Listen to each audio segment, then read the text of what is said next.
In this DIY, we're creating a winter wonderland perfect for your windowsill on a cold, blustery day.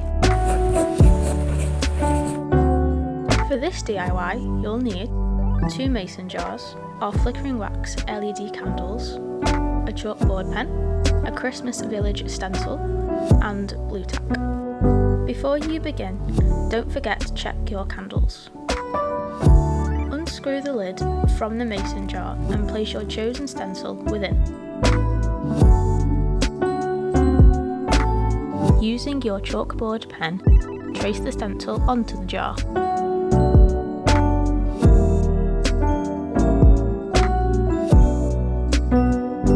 Once you're happy with your creation, remove the stencil and secure your candle into place using blue tack.